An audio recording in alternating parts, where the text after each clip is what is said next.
ರಾಜ್ಯ ಕಾಂಗ್ರೆಸ್ಸಿನಲ್ಲಿ ಸೆಪ್ಟೆಂಬರ್ ಕ್ರಾಂತಿ ಗೊತ್ತಿಲ್ಲ. ನನ್ನ ಪ್ರಕಾರ ನನಗಂತೂ ಇಲ್ಲ ಅನಿಸುತ್ತೆ, ಇದ್ರೂ ಇರ್ಬೋದೇನೋ ಗೊತ್ತಿಲ್ಲ. ಆದರೆ ರಾಜಕೀಯವಾಗಿ ಒಂದಿಷ್ಟು ಗೋಜಲು ಗಲಾಟೆಗಳನ್ನು ಅವರವ್ರ ಮಜಕ್ಕೆ ಮಾಡ್ಕೋತಾ ಇರೋಂಗಿದೆ. ರಾಜಣ್ಣ ಹೇಳಿದ ಮೇಲೆ ಅಂಥ ಕಲಹ ಮೇಲ್ನೋಟಕ್ಕೆ ಅಂತಃಕಲಹದ ರೀತಿ, ಒಳಗಡೆಯಲ್ಲಿ ಅಂತಃಕಲಹದ ರೀತಿ, ಮೇಲ್ನೋಟಕ್ಕೆ ಅದನ್ನು ತೇಪೆ ಹಾಕೋ ಥರ ಇದ್ದಂಗಿದೆ.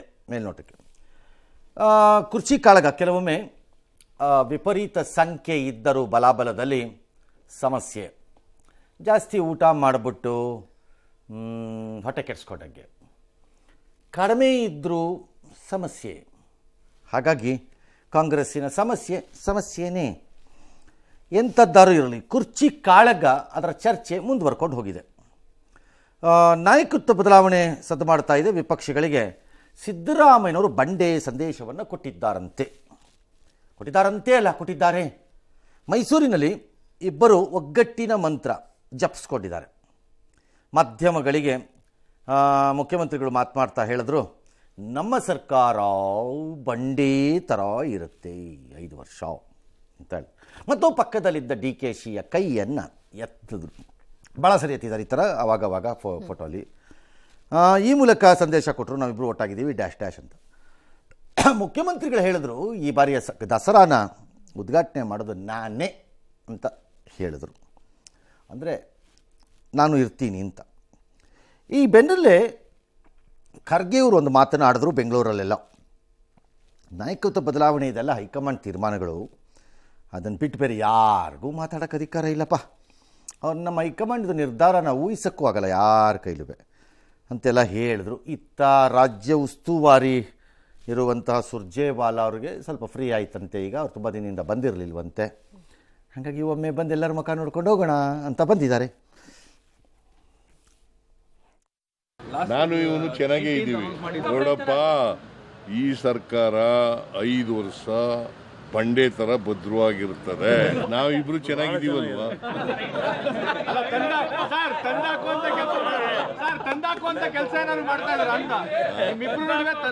ನೋಡಪ್ಪ, ಯಾರು ಹೇಳಿದ್ರು ನಾವು ಕೇಳಲ್ಲ. That is in the hands of High Command. Nobody can say what is going in the High Command. This is left to the High Command. High Command has got power to take further action. Any news that is circulated in the media about some leadership change, etc., are only a figment of your imagination. This is an organizational exercise we are undertaking. Sir, ಇಲ್ಲಿವರೆಗೂ ನಾನಿದ್ದೀನಿ, ನಾನೇ ಮುಂದುವರಿತೀನಿ ಅಂತ ಹೇಳೋರು ಈಗ ಸರ್ಕಾರ 5 ವರ್ಷ ಬಂಡೆ ತರ ಇರುತ್ತೆ ಅಂತ ಹೇಳ್ತಾರೆ. ಸರ್ಕಾರ ಅಂದ್ರೆ ಅವರೇ ತಾನೆ, ಅದರಲ್ಲಿ ಏನಿದೆ? ಸರಿ ಇದೆಯಲ್ಲ. ಈಗ ಚರ್ಚೆ ಆಗ್ತಿರೋದೇ ಸಿದ್ದರಾಮಯ್ಯನವರು ಮುಂದುವರಿತಾರಾ ಇಲ್ವಾ? ಅವ್ರೇನು ಹೇಳಿದ್ರ ನಾನು ಇರಲ್ಲ ಅಂತ ನಿಮಗೆ ಫೋನ್ ಮಾಡಿ? ಎಲ್ಲಿ ಹೇಳಿದ್ದಾರೆ? ಸರ್ಕಾರ ಇದೆ ಅಂತ ಹೇಳಿದ್ದಾರೆ. ಸರ್ಕಾರ ಅಂದ್ರೆ ಯಾರೀಗ? ಅಲ್ಲ, ಅವ್ರು ಅದು ಹೇಳಿದಕ್ಕೆ ಈ ವಿಷಯ ಈಗ ಮುನ್ನೆಲೆಗೆ ಬರ್ತಾ ಇದೆ. ನಾನೇ ಇರ್ತೀನಿ ಅಂತಿದ್ದವ್ರು ಈಗ ಅದನ್ನು ಬಿಟ್ಟು ಸರ್ಕಾರ ಭದ್ರವಾಗಿರುತ್ತೆ ಅಂತಿದ್ದಾರಲ್ಲ, ಯಾಕೆ? ಎರಡೂ ಒಂದೇ? ನಂಗೆ ಗೊತ್ತಿಲ್ಲ, ನೀವೇ ಹೇಳಿ ಅದು ಏನಿರ್ಬೋದು ಅಂತ. ಸರ್, ಈಗ DK ಆಗ್ತಾರಾ ಇವ್ರು ಆಗ್ತಾರಾ ಅಂತ ಇದೆ ಸರ್. ಇದೆ. ಈಗ ಅವ್ರು ಹೇಳ್ತಾರೆ ಸರ್ಕಾರ ಯಾರೀಗ? ಈಗ ಯಾರು ಗೌರ್ಮೆಂಟ್ ಅಂದ್ರೆ ಯಾರೀಗ? CM ಸಿಂಪಲ್, ನಾವಿರ್ತೀವಿ ಇಂದಿದ್ದಾರೆ ಅಷ್ಟೇ. ಅದರಲ್ಲಿ ಏನಿದೆ? ನನಗೇನು ಅದ್ರಲ್ಲಿ ಇದು ಕಾಣಿಸ್ಲಿಲ್ವಲ್ಲಪ್ಪ. ನಾನು ಇರ್ತೀನೋ ಇಲ್ವೋ ಗೊತ್ತಿಲ್ಲ ನನಗೆ ಅಂದಿದ್ದರೆ ಬೇರೆ ವಿಚಾರ. ಯಾರೋ ಒಬ್ಬರು ಕಾಂಗ್ರೆಸ್ ಸರ್ಕಾರ ಇರುತ್ತಪ್ಪ ಅಂದಿದ್ದಿದ್ರು ಬೇರೆ ವಿಚಾರ. ಹಾಗೇನೆ ಹೇಳಿಲ್ಲ ಅವರು. ಓಕೆ, ಈಗ ಪದೇ ಈ ರೀತಿಯಾಗಿ ಕೈ ಎತ್ತಿ ತೋರಿಸಿ ನಾವು ಒಗ್ಗಟ್ಟಾಗಿದ್ದೀವಿ ಅಂತ ತೋರಿಸೋದು ಎಲ್ರಿ ಮಾಡಿದ್ದಾರೆ. ಸುಮ್ಮನೆ ಸಿದ್ದರಾಮೋತ್ಸವದಲ್ಲೂ ಮಾಡಿದ್ರು ಸರ್. ಯಾವಾಗ್ರಿ ಅದು ಪದೇ ಏನೇನ್ರಿ? ಅದು ಎಷ್ಟು ವರ್ಷ ಆಯ್ತ್ರಿ ಅದಕ್ಕೆ? ಆಗ್ಲೂ ಈ ತರದೇ ಚರ್ಚೆ ಬಂದಾಗ ನಾವು ಚೆನ್ನಾಗಿದ್ದೀವಿ ಅಂತ. This is the problem of media also. ನಮ್ಮ ಇಂಡಿಯನ್ ಮೀಡಿಯಾಗೆ ಈ ರಾಜಕಾರಣ ಬಿಟ್ಟು ಬೇರೆ ಗತಿ ಇಲ್ಲ. ನಮ್ಮ ಜನಕ್ಕೆ ಬೇರೆ ನ್ಯೂಸ್ ಬೇಕಿಲ್ಲ. ಅವ್ರಿಗೂ ರಾಜಕಾರಣ ಬೇಕು. ರಾಜಕಾರಣಿಗಳಿಗೂ ಗೊತ್ತು, ಮೀಡಿಯಾಗೂ ಗೊತ್ತು ಇದೇ ನಮ್ಮ ಆಹಾರ ಅಂತ. ಸುಮ್ಮನೆ ಅದನ್ನೇ ತಿರುವ್ಕೊಂಡು ರುಬ್ಕೊಂಡು ಬಿಡ್ತಾ ಇರ್ತಾರೆ ರೈಲುಗಳನ್ನೆಲ್ಲ. ಪದೇ ಎಲ್ಲಿದೆ? ಸಿದ್ದರಾಮೋತ್ಸವ ಎಷ್ಟು ವರ್ಷ ಆಯ್ತು ನಿಮಗೆ? ಮತ್ತೆ ಈಗ CM ಆಗಿ 2 ವರ್ಷ ಆಗೋಯ್ತು. ಪದೇ ಹೆಂಗಾಗುತ್ತೆ? ಆಮೇಲೆ ಇನ್ನೊಂದು ಸರಿ ಕೈ ಎತ್ತಿದ್ದೆ ಯಾವಾಗ? ಅದು ಯಾವಾಗಲೂ ರಾಹುಲ್ ಗಾಂಧಿ ಟೈಮ್ ಅಲ್ಲಪ್ಪ, ಅದು ಎಷ್ಟೋ ದಿನ ಆಯ್ತಪ್ಪ. ಅದಕ್ಕೂ ದ್ಯಾಟ್ ಈಸ್ ಓಕೆ. ಏನೀಗ ಕೈ ಎತ್ತಿದ್ರೆ ಇದು ಯಾರಿಗೆ ಸಂದೇಶ ಸರ್? ನನಗೆ ಯಾಕೆ ಬೇಕ್ರಿ? ಒಳ್ಳೆ ಕಥೆ ಆಯ್ತು ನಿಮಗೆ. ನನಗೆ ತಲೆ ಕೆಟ್ಟಿದೆಯಾ ಇವ್ರು ಯಾರಿಗೆ ಸಂದೇಶ ಕೊಡೋಕೆ ಕೂತಿದ್ದಾರೆ ಅಂತ? ಪದೇ ಪದೇ ಹೇಳ್ತಿರ್ತೀನಿ, ನೀವು ಮತ್ತೆ ಅಂಥದ್ದೇ ಪ್ರಶ್ನೆ ಕೇಳ್ತೀರಿ. ನಮ್ಮ ಮನೇಲಿ ಅನ್ನ ಬೇಯಿಸಕ್ಕೆ ಇವ್ರು ಇಬ್ಬರು ಕೇಳಿ ಮಾಡ್ತೀನಿ ಅಂದ್ಕೊಂಡಿದ್ದೀರಾ ನೀವು? ನನಗೇನು ಹೋಗ್ಬೇಕು ಇವ್ರು ಯಾರಿಗೆ ಸಂದೇಶ ಕೊಟ್ಟರೆಷ್ಟು ಬಿಟ್ಟರೆಷ್ಟು? ಈಗ ನಾಳೆ ಸಿದ್ದರಾಮಯ್ಯ ಇದ್ರೆಷ್ಟು ಬಿಟ್ಟರೆಷ್ಟು ನನಗೆ, ಅಥವಾ ಡಿ ಕೆ ಬಂದ್ರೆಷ್ಟು ಹೋದ್ರೆಷ್ಟು? ನನ್ನ ಪಾಡಿಗೆ ನಾನು ನನ್ನ ಜೀವನ ನಡೆಸ್ಕೊಂಡು ಹೋಗೋವನಾದರೆ ಈ ದುಷ್ಟ ರಾಜಕಾರಣದ ಕಚಡ ವಿಚಾರದಲ್ಲಿ ಮುಳುಗೋಗಿರೋಂಥವ್ರುಗಳಿಗೆ ಬೇಕು, ನನಗೇನಕ್ಕೆ ಬೇಕು? ಕೈ ಎತ್ತಿದ್ರಂತೆ, ಎತ್ಕೊಳ್ಳಿ ಕೈನ, ಯಾವನಿಗೆ ಬೇಕು? ಯಾರು ಕೈ ಎತ್ತಿದ್ರೋ? ಡಿ ಕೆ ಶಿವಕುಮಾರ್ಗೆ ಕೈ ಎತ್ತಿದ್ರೋ ಹಿಡ್ಕೊಂಬಿಟ್ಟು?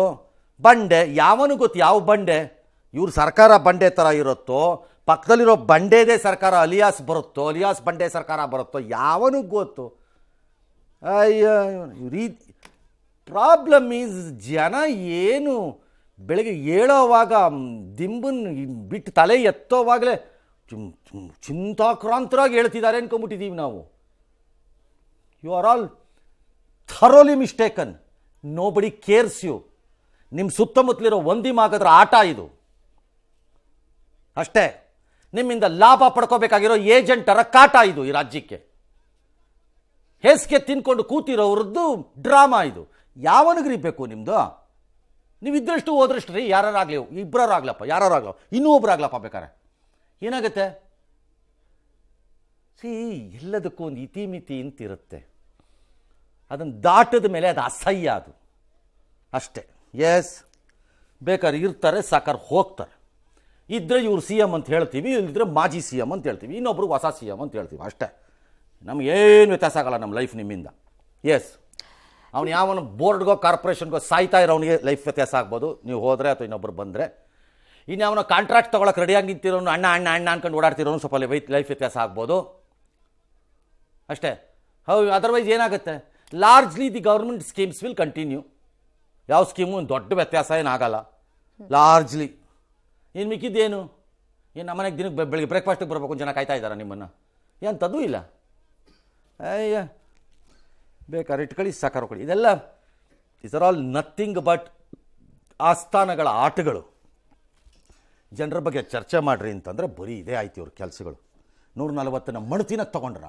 If you people can't run a stable and proper disciplined ಗೌರ್ನಮೆಂಟನ್ನು. ಎಂಥದ್ದಿದು? ಪದೇ ಪದೇ ಇದೇ ಕತೆ ಮೂರೊತ್ತುವೆ. ಎಸ್, ರಾಜ್ಯ ಕಾಂಗ್ರೆಸ್ನಲ್ಲಿ ಸೆಪ್ಟೆಂಬರ್ ಕ್ಷಿಪ್ರಕ್ರಾಂತಿ, ಸ್ವಪಕ್ಷದ ಶಾಸಕರಿಂದಲೇ ಭ್ರಷ್ಟಾಚಾರ ಆರೋಪ, ಅನುದಾನ ಕಿತ್ತಾಟ ಆರೋಪ ತಾರಕಕ್ಕೇರಿರೋ ಈ ಹೊತ್ತಲ್ಲೇ ಅದನ್ನೆಲ್ಲ ಶಮನ ಮಾಡೋಕ್ಕೆ ಕಾಂಗ್ರೆಸ್ ರಾಜ್ಯ ಉಸ್ತುವಾರಿ ಸುರ್ಜೇವಾಲಾ ಅವರು ಬೆಂಗಳೂರಿಗೆ ಬಂದಿದ್ದಾರೆ. 3 ದಿನದಲ್ಲಿ 40ಕ್ಕೂ ಹೆಚ್ಚು ಶಾಸಕರಿಗೆ ಮುಖಾಮುಖಿ ಭೇಟಿಗೆ ಅವಕಾಶ ಕೊಟ್ಟಿದ್ದಾರೆ. ಇವತ್ತು ಕೋಲಾರ, ಚಿಕ್ಕಬಳ್ಳಾಪುರದ 7 ಶಾಸಕರು ಸುರ್ಜೇವಾಲಾರನ್ನ ಭೇಟಿ ಮಾಡಿದ್ರು, ಮಾತುಕತೆ ನಡೆಸಿದ್ರು. ಇನ್ನೊಂದು ಕಡೆ ವಸತಿ ಇಲಾಖೆಯಲ್ಲಿ ಗೋಲ್ಮಾಲ್ ಆರೋಪ ಮಾಡಿದ್ದ ಆಳಂದ ಶಾಸಕ ಬಿಆರ್ ಪಾಟೀಲ್ ಹಾಗೂ ರಾಜು ಕಾಗೆಗೆ ಮೊದಲ ಆದ್ಯತೆ ಕೊಡಲಾಗಿತ್ತು. ಆದರೆ ಬಿಆರ್ ಪಾಟೀಲ್ ಮಾತುಕತೆಯನ್ನ ನಡೆಸಿದ್ದಾರೆ. ಆದರೆ ಕಾಗವಾಡ ಶಾಸಕ ರಾಜು ಕಾಗೆ ಅವರು ನಾಳೆ ಹೋಗ್ತೀನಿ ಅಂತ ಹೇಳಿದ್ದಾರೆ.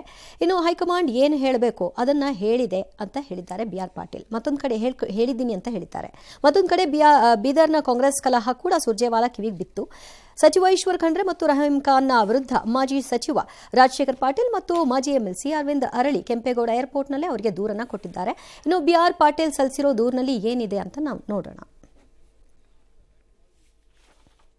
ಹೈಕಮಾಂಡ್ಲಿಂದ ಕರೆ ಬಂದಿತ್ತು. ಮಾನ್ಯ ಸುರ್ಜೇವಾಲಾ ಅವ್ರ ಜೊತೆಗೆ ದೀರ್ಘವಾದಂತ ಚರ್ಚೆ ಆಯಿತು. ನಾನು ಹೇಳಬೇಕಾದದ್ದನ್ನೆಲ್ಲ ಅವರಿಗೆ ಹೇಳಿದ್ದೇನೆ. ಅವರೆಲ್ಲರೂ ನನ್ನ ವಿಷಯಗಳನ್ನ ನೋಟ್ ಮಾಡ್ಕೊಂಡಿದ್ದಾರೆ. ಮುಂದಿನ ಬರ್ತಕ್ಕಂಥ ದಿನಗಳಲ್ಲಿ ಅವ್ರು ಏನ್ ಮಾಡಿದ್ರು ಅವ್ರಿಗೆ ಬಿಟ್ಟಿದ್ದು ಪಕ್ಷ ಬಿಟ್ಟು ಖುಷಿಯಾಗಿದೆಯಲ್ಲ, ಖುಷಿನೆಲ್ಲ.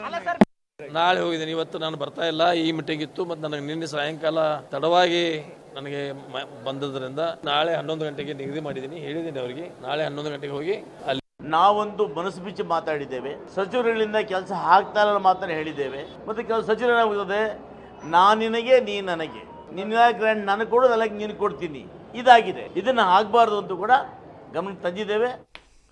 ಐ ಥಿಂಕ್ ಈ ಎಲ್ಲದರಲ್ಲಿ Narayana Swamy appears to be correct. Largely ಮಂತ್ರಿಗಳು ಕ್ಷೇತ್ರಗಳ ಮಂತ್ರಿಗಳು, ಯಾವನು ರಾಜ್ಯದ ಮಂತ್ರಿ ಅಲ್ಲ, ಯಾರೂ ಅಲ್ಲ, ಎಲ್ಲ ಕ್ಷೇತ್ರದ ಮಂತ್ರಿಗಳು. ಇಲಾಖೆ ಒಳಗಡೆ ರಸಭರಿತ ಹಣ್ಣು ಹಂಪಲುಗಳು ಹೇಗಿದೆ ಅನ್ನೋದನ್ನು ಅರಿತುಕೊಳ್ಳಲು ಪ್ರಯತ್ನಿಸುವ ಮಂತ್ರಿಗಳು, ಅಥವಾ ದುಂಬಿಯಂತೆ ಹೂವಿನಲ್ಲಿ ಮಕರಂದವನ್ನು ಹೀರುವವರು. None of them are state ministers according to me. Either they are constituency ಅವ್ರದ್ದೇ, ಅಥವಾ ಸ್ವಲ್ಪ ಯಾಮಾರಿದ್ರೆ ಡಿಸ್ಟ್ರಿಕ್ಟ್ ಇನ್ಚಾರ್ಜ್ ಅಂತ ಹಾಕಿಸ್ಕೊಂಡಿದ್ರೆ ಆ ಡಿಸ್ಟ್ರಿಕ್ಟ್ ಗೊತ್ತಾಯ್ತು, ಮಿಕ್ಕಿದೆಲ್ಲ ಸತ್ತೋಯ್ತು. ನಾರಾಯಣ ಸ್ವಾಮಿ ಕರೆಕ್ಟ್. ಲಾರ್ಜ್ಲಿ ಮಂತ್ರಿಗಳ ಮಧ್ಯೆ ಒಂದು ಒಪ್ಪಂದ ಬಂದಿದೆ. ಈ ಸರ್ಕಾರ ಒಂದೇ ಅಲ್ಲ, ಇದು ಹಿಂದಿಂದನೂ ಹಾಕೊಂಡು ಬಂದಿರೋಂಥದ್ದು ಹಣೆ ಬರಹ ಇದು. ಈ ಮಂತ್ರಿ ಆ ಮಂತ್ರಿಗೆ ನಿಂತ್ಕೋ, ಆ ಮಂತ್ರಿ ಈ ಮಂತ್ರಿಗೆ ನಿಂತ್ಕೋ, ಈ ಮಂತ್ರಿ ಆ ಮಂತ್ರಿಗೆ ಗ್ರಾಂಟ್ ಮಾಡ್ಕೋ, ಆ ಮಂತ್ರಿ ಈ ಮಂತ್ರಿಗೆ ಗ್ರಾಂಟ್ ಮಾಡ್ಕೋ. ಇದ್ರ ಮಧ್ಯದಲ್ಲಿ ಆ ಮಂತ್ರಿಗೆ ಸುತ್ತಲೂ ಅನಿವಾರ್ಯವಾಗಿ ಬೇಕಾಗಿರುವ ಶಾಸಕರನ್ನು ಓಲೈಸಿಕೋ. ಅನಿವಾರ್ಯವಾಗಿ ಬೇಕಾಗಿರುವ ಏನು? ಅನಿವಾರ್ಯವಾಗಿ ಬೇಕಾಗಿರುವ ಆ ಕ್ಷೇತ್ರದಲ್ಲಿ ಒಂದು 8,000 ಯಾವುದೋ ಕಮ್ಯುನಿಟಿ ವೋಟ್ ಇದ್ದರೆ, ಅಥವಾ ಈ ಶಾಸಕ ಪಕ್ಕದಲ್ಲಿರೋನು ಹಿಂದೆ ಯಾವುದೋ ಕಾಲದಲ್ಲಿ ಸಹಕಾರಕ್ಕೆ ಬಂದಿದ್ದರೆ, ಅಥವಾ ಪ್ರೊಟೆಕ್ಷನ್ಗೆ ಇನ್ನೊಂದು ಕಮ್ಯುನಿಟಿ ಇನ್ನೊಬ್ಬ ನನ್ನ ಜೊತೆಯಲ್ಲಿ ಇರಲಿ ಅಂತ, ಈ ಥರದ ಕ್ಯಾಲ್ಕುಲೇಷನ್ಸ್ಗೆ ಒಂದು 4-5 ಜನಕ್ಕೆ ಹೆಲ್ಪ್ ಆಗುತ್ತೆ. ಮಿಕ್ಕಿದ್ರೆ ಯಾರಿಗೂ ಏನೂ ಆಗಲ್ಲ, ಎಲ್ಲ ಅವರವರ ಲೂಟಿ ಅಷ್ಟೇ. BR ಪಾಟೀಲ್ ಹೇಳ್ತಾರಂತೆ, ವಸತಿ ಅಕ್ರಮ ಆಡಿಯೋದಲ್ಲಿ ನಾನು ಹೇಳಿರೋದು ಸತ್ಯ ಅಂತ ಹೇಳಿದಾರಂತೆ. ಅಟ್ಲೀಸ್ಟ್ ಮಂತ್ರಿಗಳಿಂದ ಬ್ರೋಕರ್ಸ್ ಮತ್ತು ಕಾಂಟ್ರಾಕ್ಟರ್ಗಳಿಗೆ ಫಂಡ್ ಸಿಕ್ಕತ್ತೆ. ಹೇಗಿದು ಅಂತ ನಿಮ್ಗೆ ಅರ್ಥ ಆಗಿದೆ ಅಂದ್ಕೊಂಡಿದ್ದೀನಿ. ಎಕ್ಸಿ ಇಲಾಖೆ ಇದೆ, ಅಲ್ಲೊಂದು 200 ಕೋಟಿ ಯಾವುದಕ್ಕೋ ಒಂದು ಪ್ರಾಜೆಕ್ಟಲ್ಲಿ ದುಡ್ಡು ಇರುತ್ತೆ. MLA ಹೋಗ್ಬಿಟ್ಟು ನನ್ನ ಕಾನ್ಸ್ಟಿಟ್ಯೂನ್ಸಿ ಒಂಚೂರು ವರ್ಕ್ ಇದೆ, ಇದಕ್ಕೊಂದು 6-7 ಕೋಟಿ ಆಗುತ್ತೆ ಸರ್, ಒಂಚೂರು ಕೊಡಿ ಅಂತಂದರೆ ಸಿಕ್ಕಲ್ಲ ಅವ್ರಿಗೆ. ವೇರಾಸ್ ಒಬ್ಬ ಬ್ರೋಕರು ಒಬ್ಬ ಕಾಂಟ್ರಾಕ್ಟ್ರನ್ನ ಪ್ರಪೋಸ್ ಮಾಡ್ಕೊಂಡು ಕರ್ಕೊಂಡು ಹೋಗ್ತಾನೆ, ಅದು ಸ್ಯಾಂಕ್ಷನ್ ಆಗುತ್ತೆ. ಅದು 6 ಕೋಟಿದೋ 7 ಕೋಟಿದೋ ಅಲ್ಲೇ ಆಗುತ್ತದು. ಯಾಕೆ ಅಂದರೆ ಎಲ್ಲವನಿಗೂ ಗೊತ್ತು ಯಾಕಾಗತ್ತೆ ಅಂತ, ಎಲ್ಲವನಿಗೂ ಗೊತ್ತು. ಒಮ್ಮೊಮ್ಮೆ ಈ ಕಾಂಟ್ರಾಕ್ಟರ್ಗಳು ಶಕ್ತಿವಂತರು, ಧೈರ್ಯವಂತರು, ಸ್ಥಿತಿವಂತರು, ಪವರ್ಫುಲ್ಲು, ಜಾತಿನಲ್ಲೋ ಮತ್ತೊಂದ್ರಲ್ಲೋ ಮಗದೊಂದ್ರಲ್ಲೋ ಅಥವಾ ರಾಜಕೀಯವಾಗುವ ಅಂದರೆ ಮ್ಯಾನೇಜ್ ಮಾಡಿಬಿಡ್ತಾರೆ ಇದನ್ನು. ಕೆಲವು ಸರಿ ಇದನ್ನು ಮಾಡಿಸ್ಕೊಂಡು ಹೋಗ್ತಾರೆ, ಲೋಕಲ್ MLA ಸ್ಟ್ರಾಂಗ್ ಇದ್ದರೆ ರೆಸಿಸ್ಟ್ ಮಾಡಿಬಿಡ್ತಾರೆ ಅವರು. ಆಗ 2 ಮಾರ್ಗ ಇದೆ. ಒಂದು ಜಗಳ ಆಡ್ಕೋಬೇಕು, ಇದರ ಮಂತ್ರಿಯಿಂದ ಪ್ರೊಟೆಕ್ಷನ್ ತೊಗೋಬೇಕು, ಈಗ 4 ಕೊಟ್ಟು ಬಂದಿದ್ದಾರೆ, ಅಥವಾ ಲೋಕಲಿ MLAನೂ ಮತ್ತೆ ಸಮಾಧಾನ ಮಾಡಬೇಕು. That is happening in large number of ಕೇಸಸ್ಸಲ್ಲಿ. ಮತ್ತೆ MLAಗೂ ಸ್ಯಾಟಿಸ್ಫೈ ಆಗಬೇಕು.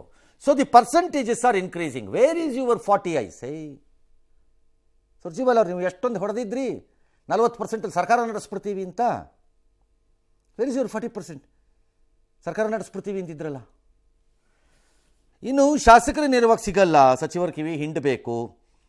DCM CM ಒಂದು ಮಾತು ಹೇಳ್ಬೋದಷ್ಟೇ, ಅಲ್ಲಿನ ಮುಂದಕ್ಕೆ ಹೇಳೋಕ್ಕಾಗಲ್ಲ. ಟ್ರೂ ಆಗಲ್ಲ. ಹಲವಾರು ಮಂತ್ರಿಗಳಿಗೆ CM DCM ಹೇಳೋ ಸ್ಟೇಜಲ್ಲಿ ಇರಲ್ಲ. ಹೇಳಿದ್ರು ಒಂದು ಮಿನಿಮಲ್ಲಲ್ಲಿರುತ್ತೆ. ಆಯ್ತು ಸರ್ ಮಾಡ್ಕೊಡ್ತೀನಿ ಸರ್, ನೋಡ್ತೀನಿ ಸರ್ ಅಂತಾರೆ. ಆಮೇಲೆ ಅವನ ಮೇಲೆ ಮುಗರ್ಜಿ ಬರೆಸ್ತಾರೆ, ಲೋಕಾಯುಕ್ತ ದೂರು ಕೊಡಿಸ್ತಾರೆ. ಆಮೇಲೆ ಹಳೆ ಯಾವುದೋ ಒಂದು ಕೇಸ್ ಇದ್ದರೆ ಎತ್ತಿಸ್ಬಿಟ್ಟು ಅದನ್ನ ಅರ್ಜಿ ಹಾಕಿಸ್ಬಿಡ್ತಾರೆ. ಅದನ್ನು ಸರ್ ಅವನ ಮೇಲೆ ಕಂಪ್ಲೇಂಟ್ ಇದೆ ಸರ್, ಲೋಕಾಯುಕ್ತಲ್ಲಿ ಒಂದು ಕೇಸ್ ಮಾಡ್ಕೊಂಬಂದ್ಯಾ ನಾನು, ಅವ್ನು ಹೆಂಗೆ ಸರ್ ಕೊಡಲಿ ನಾನು? ಎಷ್ಟು ಸಾಧ್ಯ ಅಷ್ಟು ಕಿರಿಕಿರಿ ಎಲ್ಲ ಲೆವೆಲ್ಗೆ ಬಂದು ಆಗೋಗಿದೆ. ಒಂದಿಬ್ಬರು ಮಾತಾಡಿದ್ದೀವಿ ನಾವು ಹೊರಗಡೆ, ಮಿಕ್ಕಿದವ್ರೆಲ್ಲ ಮಾತಾಡಿಲ್ಲ ಅಷ್ಟೇ, ಒಳೊಳಗಡೆ ಬೇಸರದಲ್ಲಿದ್ದಾರೆ. True possible, yes. ಸರ್, ಈ ರೀತಿ 1-to-1 ಮೀಟಿಂಗ್ ಅಂದರೆ 4 ಜನ ಬಂದು ಹೊರಗಡೆ ಮಾತನಾಡಿದ್ರು ಅಂತ ತಕ್ಷಣ ಅಷ್ಟು ಜನರನ್ನ ಕರೆದು ಮಾತಾಡ್ತೀನಿ ಅಂತ ಅಂದರೆ ಏನಿಲ್ಲ, ಮಾತಾಡಲಿ. ಏನೀಗ ಮಾತಾಡೋದು? ನನಗೂ ನಿಮಗೂ ಏನು ಕಷ್ಟ ಅದರಿಂದ? ಅವ್ರು 400 ಜನದ ಜೊತೆನೂ ಮಾತಾಡಲಿ, ನನಗೇನು ಹೋಗಬೇಕು? ಅಲ್ರಿ, ನನಗೆ ಈ ಸರ್ಕಾರಗಳು ಯಾವ ಹಂತ ತಲುಪ್ತಾ ಇವೆ ಅಂದರೆ, who is chief minister, who is minister, it does not matter to us ಅನ್ನೋ ಲೆವೆಲ್ಗೆ ಬರ್ತಾ ಇರೋವಾಗ ಸಂಬಂಧವೇ ಇಲ್ಲ ಆಗ್ತೈತಿ. ನೀವು ನಿಮ್ಮ ಪಕ್ಷದೊಳಗಡೆ 400 ಜನನ ಕರಿತೀರೋ, 600 ಜನನ ಕರಿತೀರೋ, 76 ಜನನ ಕರಿತೀರೋ, ಕೋಣ ಅಂತ 3 ಜನನ ಕರಿತೀರೋ, ಕಚಡಗಳನ್ನು ಕರಿತೀರೋ, ಕಂತ್ರಿಗಳನ್ನು ಕರಿತೀರೋ, ಒಳ್ಳೆಯವ್ರನ್ನ ಕರಿತೀರೋ, ನಮ್ಗೆ ಏನಾಗಬೇಕು? ಕರ್ಕೊ ಹೋಗಿ. ಅನಿವಾರ್ಯ ಸಂಕಟದಲ್ಲಿ ಇದ್ದೀವಿ. ಒಂದು ಸರ್ಕಾರ, ಒಂದು ರಚನೆ ಆಗಬೇಕು, 4 ವರ್ಷಕ್ಕೋ 5 ವರ್ಷಕ್ಕೋ ಒಂದ್ಸರಿ ಬಂದಾಗ ಒಂದು ಓಟ್ ಹಾಕಬೇಕು, ಲಜ್ಗೆಟ್ಟು ಬಂದು ಒಂದು ಓಟ್ ಹಾಕ್ತೀವಿ ಅಷ್ಟೇ. ಇನ್ನು ಮೊದಲ ದಿನ ಶಾಸಕರ ಜೊತೆ 1-to-1 ಮೀಟಿಂಗ್ ನಡೆಸಿರೋ ಕಾಂಗ್ರೆಸ್ ರಾಜ್ಯ ಉಸ್ತುವಾರಿ ಸುರ್ಜೇವಾಲಾ ನಾಳೆ ಶಾಸಕರ ಜೊತೆ ಸಚಿವರ ಭೇಟಿಗೂ ಕೂಡ ಅವಕಾಶ ಕೊಟ್ಟಿದ್ದಾರೆ. ನಾಳೆ ಗೃಹ ಸಚಿವ ಪರಮೇಶ್ವರ್ ಭೇಟಿಗೆ ಅವಕಾಶ ಕೇಳಿರೋದು ಕುತೂಹಲ ಕೆರಳಿಸ್ತಾ ಇದೆ. ಸಚಿವ ದಿನೇಶ್ ಗುಂಡೂರಾವ್ ಕೂಡ ನಾಳೆ ಭೇಟಿ ಆಗ್ತಾರಂತೆ. ಇನ್ನೊಂದು ಕಡೆ ಸಚಿವ ಸತೀಶ್ ಜಾರಕಿಹೊಳಿ ಭೇಟಿಗೆ ಅವಕಾಶ ಕೊಟ್ಟರೆ ಭೇಟಿ ಆಗ್ತೀನಿ ಅಂತ ಹೇಳಿದ್ದಾರೆ. ಸುರ್ಜೇವಾಲಾ ಭೇಟಿಯನ್ನ ಸಿಎಂ ಸಮರ್ಥಿಸಿಕೊಂಡಿದ್ದಾರೆ. ಎಐಸಿಸಿ ಅಧ್ಯಕ್ಷ ಖರ್ಗೆ, ಪಾರ್ಟಿ ಅನ್ನೋದು ಹೈಕಮಾಂಡ್ ಇದ್ದಂತೆ, ನಾನು ಎಲ್ಲದಕ್ಕೂ ಉತ್ತರ ಕೊಡಲ್ಲ, ನನ್ನದು ಎಐಸಿಸಿ ಲೆವೆಲ್ ಅಂದಿದ್ದಾರೆ. ಕಾಂಗ್ರೆಸ್ನಲ್ಲಿ ಆಗ್ತಾ ಇರುವ ಬೆಳವಣಿಗೆಗಳ ಬಗ್ಗೆ ಬಿಜೆಪಿ ನಾಯಕರು ಟೀಕೆ ಮಾಡಿದ್ದಾರೆ. ಉಸ್ತುವಾರಿ ಜನರಲ್ ಸೆಕ್ರೆಟರಿ ಬರ್ತಾರೆ, ಅವರು ಅಭಿಪ್ರಾಯ ಕೇಳ್ತಾರೆ, ಏನ್ ತೊಂದರೆ ನಿಮ್ಗೆ ಏನಾಗಿದೆ ಅಂತ ಕೇಳ್ತಾರೆ, ಸಂಘಟನೆ ಏನೇನ್ ಮಾಡಬೇಕು ಅಂತ ಕೇಳ್ತಾರೆ. ಅದ್ ಬಿಟ್ರೆ ಅವರು ಉಸ್ತುವಾರಿ ಕೆಲಸ ಅದುವಲ್ಲ ಅವ್ರು ಮಾಡ್ತಾರೆ. ಸುರ್ಜೇವಾಲಾ ಬಂದಿದ್ದಾರೆ ಅಂತ ಹೇಳಿ ಅವ್ರು ಏನ್ ರಿಪೋರ್ಟ್ ತರ್ತಾರೆ, ಏನ್ ಕೇಳ್ತಾರೆ, ಏನೇನ್ ನಡೆದಿದೆ ಅದನ್ನ ನಮ್ಗೆ ಹೇಳ್ತಾರೆ. ಆಮೇಲೆ ಮುಂದೇನು ಯಾವ ವಿಚಾರದ ಬಗ್ಗೆ ಏನು ಇಲ್ಲಿ ಮಾಹಿತಿ ಕೊಡ್ತಾರೆ ನೋಡ್ಕೊಂಡು ಆಮೇಲೆ ಮುಂದೆ ಏನ್ ಮಾಡ್ಬೇಕು ಅದನ್ನ ನೋಡ್ತೀವಿ. ನಾನು ಸಮಯ ಕೇಳಿದ್ದೇನೆ. ನನಗೆ ಮಧ್ಯಾಹ್ನ ಸಾಯಂಕಾಲ ಯಾವಾಗ 1ನೇ ತಾರೀಕು 2ನೇ ತಾರೀಕು ಇರ್ತಾರಂತೆ ಅವರು ಮಾತಾಡೋದಕ್ಕೆ. ನಂದು ಪರ್ಸನಲ್. ಸುರ್ಜೇವಾಲಾ ಏನಕ್ಕೆ ಬರ್ತಾರಂತ ಎಲ್ರಿಗೂ ಗೊತ್ತಿದೆ. ಅವ್ರ ಸಮಸ್ಯೆ ಪರಿಹಾರಕ್ಕೆ ಬರೋದಿಲ್ಲ, ಕಲೆಕ್ಷನ್ಗೆ ಬರೋದವರು. ATM ಅಲ್ಲಿ ಕಲೆಕ್ಷನ್ ಮಾಡ್ಕೊಂಡು ಹೋಗಕ್ಕೆ ಬರೋದು. ಬಿಹಾರ್ ಎಲೆಕ್ಷನ್ಗಳು ಬರ್ತಾ ಇದೆ, ಅದಕ್ಕೆ ಬಹುಶಃ ಕಲೆಕ್ಷನ್ಗೆ ಬಂದಿದ್ದಾರೆ. ಈಗ ಒಬ್ಬರನ್ನ ಡಿಸೆಂಬರ್ ವೇಳೆಗೆ ಸರ್ಕಾರ ಪತನ ಆಗ್ತದ. ಕಾಂಗ್ರೆಸ್ನಲ್ಲಿ 3 ಗುಂಪುಗಳಾಗಿ ಮುಖ್ಯಮಂತ್ರಿ ಸ್ಥಾನಕ್ಕೆ ರಣಹದ್ದಿನ ತರ ಕಚ್ಚಾಡ್ತಾ ಇದ್ದಾರೆ. ದಲಿತರು ಸಚಿವರ ಮೌಲ್ಯಮಾಪನ ಆಗಬಹುದು ಅಂತ ಹಿಂದೆಲ್ಲ ಹೇಳ್ತಾ ಇದ್ರು ಸರ್. ಈಗಿದ್ದು ಬೋಗಸು, ಸುಮ್ಮನಿರ್ರಿ. ಮೌಲ್ಯಮಾಪನ ತಲೆ ಅವ್ರು ಹೇಳ್ತಾರೆ, ನೀವು ಬಂದು ಇಲ್ಲಿ ಕೇಳ್ತೀರಿ ಯಾವನ್ರಿ ಮಾಡ್ತಾನಂತೆ ಮೌಲ್ಯಮಾಪನ? ತಲೆ ಕೆಟ್ಟವನು ಇಲ್ಲಿ ಬಂದು ಬುರುಡೆ ಬಿಡ್ತಾರೆ ಸುಮ್ಮನೆ. ಏನು ಮೌಲ್ಯಮಾಪನ ಇವ್ರು ತಲೆ ಮಾಡೋದು? ಸುಮ್ಮನೆ ಬುರುಡೆ ಬಿಟ್ಕೊಂಡು ಯಾವತ್ತು ಮಾಡಿದಾರಂತೆ ಮೌಲ್ಯಮಾಪನನ? ಸುಮ್ಮನೆ ಬಿಡ್ತಾ ಇರೋದು ರೈಲನ್ನು. ಅದೇ ಹೇಳದ್ನಲ್ಲ, we have reached a stage ಬೇರೆ ಅಸಹ್ಯದಲ್ಲಿ ಮಾತಾಡಬೇಕಾದ ಅನಿವಾರ್ಯ ಸಂಕಟದಲ್ಲಿ ಇದ್ದೀವಿ. ಎಷ್ಟು ಬೇಗ ಇದ್ರಲ್ಲಿ ಮುಕ್ತಿ ಸಿಕ್ಕತ್ತು ಅಂದರೆ ದರಿದ್ರ ನಮ್ಮ ಹಣೆ ಬರಗಳಿಗೆ ನಮ್ಗೆ ಇನ್ನೂ ಆ ಮುಕ್ತಿ ಸಿಕ್ಕೋ ದಿನಗಳು ಬರ್ತಾ ಇಲ್ಲ. ಕಚಡಗಳಂತಂದು ಸುರ್ಜೇವಾಲಾ ಬಂದುಬಿಟ್ರೆ ಮಾತ್ರ ಕಲೆಕ್ಷನ್ನು BJPಯವ್ರಿಗೆ. ನಿಮ್ಮ ಪಾರ್ಟಿಲಿ ಬಂದಾಗ ಕಲೆಕ್ಷನ್ ಇಲ್ವಾ? ನಿಮ್ಮ ಪಾರ್ಟಿನಲ್ಲಿ ಉಸ್ತುವಾರಿ ಬಂದಾಗ, ಅಧಿಕಾರದಲ್ಲಿ ಇದ್ದಾಗ ನಾನು ಹೇಳೋದು, ಆ ಕಲೆಕ್ಷನ್ ಇಲ್ಲ.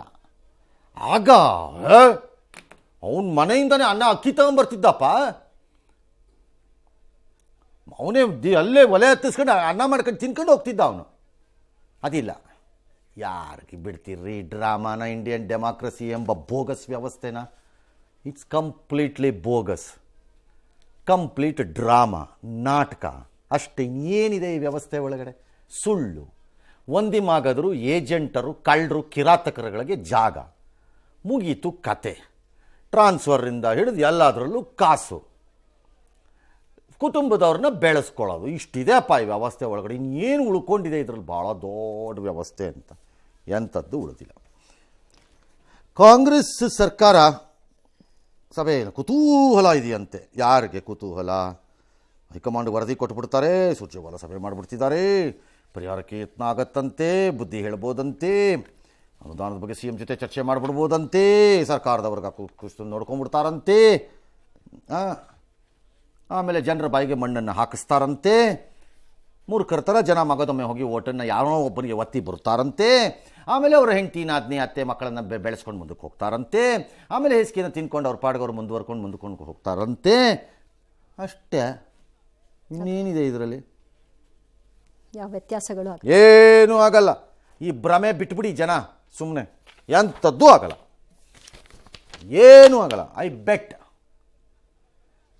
ಇಫ್ ಎನಿಥಿಂಗ್ ಹ್ಯಾಪನ್ಸ್, ಏನೂ ಆಗೋದೇ ಇಲ್ಲ ಅಂದ್ರೆ ಏನೂ ಆಗಲ್ವೇನ್ರಿ ರಘುನಾಥ್? ನೀವು ಬಾಯಿ ಬಂದಂಗೆ ಮಾತಾಡ್ತೀರಿ ನೀವು. ಆಗುತ್ತೆ, ಕಾಸ್ಮೆಟಿಕಲಿ ಆಗತ್ತೆ. ಕಾಸ್ಮೆಟಿಕಲಿ ಅಲ್ಲೊಂದು ಇಲ್ಲೊಂದು ಈ ಗುಳ್ಳೆ ಪಳ್ಳೆ ಬಂದರೆ ಒಂಚೂರು ಏನಾರು ಹಚ್ಕೊಂಬಿಟ್ಟು ಅದನ್ನು ಕವರ್ ಅಪ್ ಮಾಡಲ್ವೇ? ಮಾಡ್ಕೊಳ್ತಾರಲ್ಲ ಕೆಲವರೆಲ್ಲ. ಕೆಲವ್ರೇನು ಮಾಡಲ್ಲ, ಕೆಲವ್ರು ಹಂಗೆ ಬಿಟ್ಕೊಂಡೇ ಇರ್ತಾರೆ, ಏನು ದೇಶ ಬಿತ್ತೋಗಲ್ಲ ಹೋಗತ್ತ ಕಡೆಗೆ ಅಂತ. ಕೆಲವರು ಕವರ್ ಅಪ್ ಮಾಡಲ್ವಾ? ಹಾಗೆ ಕವರ್ ಅಪ್ ಮಾಡುವಂಥ ಕಾಸ್ಮೆಟಿಕ್ ವರ್ಕ್ಸ್ ನಡೆಯುತ್ತೆ ರಾಜ್ಯಗಳಲ್ಲಿ. ಕರ್ನಾಟಕ ರಾಜ್ಯದ ಮಟ್ಟಿಗೆ ಹೇಳುವುದಾದರೆ 20 ವರ್ಷ ಮುಗಿದೋಯ್ತು. There is no plan for Karnataka. ಕರ್ನಾಟಕಕ್ಕೆಂದು ಒಂದು ಪ್ಲ್ಯಾನ್ ಇಲ್ಲವೇ ಇಲ್ಲ. ಯಾವನೋ ಬರ್ಕೊಡ್ತಾನೆ, ಒಂದಷ್ಟು ಸೋಷಿಯಲ್ ಕಾಸಸ್ಗೆ ದುಡ್ಡನ್ನು ಡೆಲಿವರಿ ಮಾಡಿದ್ರೆ budget. Where is the long term plan of a Karnataka? ಬೇಕು ಅನ್ಸಿದ್ರೆ ಕೈಗಾರಿಕೆಗಳಿಗೆ ಉತ್ತೇಜನ, ಜಮೀನು ಇದು ಏನು ವಶ. Biggest job of any government are concerned ಮಿನಿಸ್ಟ್ರಿಗೆ ಅಂದರೆ ಲ್ಯಾಂಡ್ ಅಕ್ವಸಿಷನ್ ಅಷ್ಟೇ. ಇನ್ನು ಮಿಕ್ಕಿದ್ದು ಟ್ರಾನ್ಸ್ಫರು, ಮಿಕ್ಕಿದ್ದು ಆ ಯೋಜನೆಗಳಲ್ಲಿ ದುಡ್ಡು ಹೊಡ್ಕೊಳ್ಳೋದು ಅಥವಾ ದುಡ್ಡು ತಿನ್ನೋದು, ಎಂಥದೋ ಒಂದು ಮಾಡ್ಕೊಳ್ಳೋದು. ಏನು ಕೇಳಬೇಡಿ, ಒಂದು ಲಾಣಿ ಪ್ಲ್ಯಾನ್ ಇಲ್ಲ. ಅದಾಗದೇ ಎಕೋಸಿಸ್ಟಮಲ್ಲಿ ನಡ್ಕೊಂಡು ಹೋಗ್ತಾ ಇದ್ದರೆ ಕರ್ನಾಟಕ ಸರ್ಕಾರದ ಧೀಮಂತ ನಾಯಕತ್ವದಿಂದ ಅಂತ ಭಾಷಣ ಬಿಕ್ಕಳೋದು, ಕ್ರೆಡಿಟ್ ತೊಗೊಳಕ್ಕೆ ಓಡಾಡೋದು ಅಷ್ಟೆ. ಇಂಥ ಕಚಡ ವ್ಯವಸ್ಥೆಯಲ್ಲಿ ನೀವು ಬದಲಾವಣೆಗಳನ್ನು ಬಯಸ್ಕೊಂಡು ಇನ್ನೂ ಮೂರ್ಖರ ಥರ ಇದ್ದರೆ ಅದು ನಿಮಗೆ ಬಿಟ್ಟಿದ್ದು ಅಷ್ಟೆ.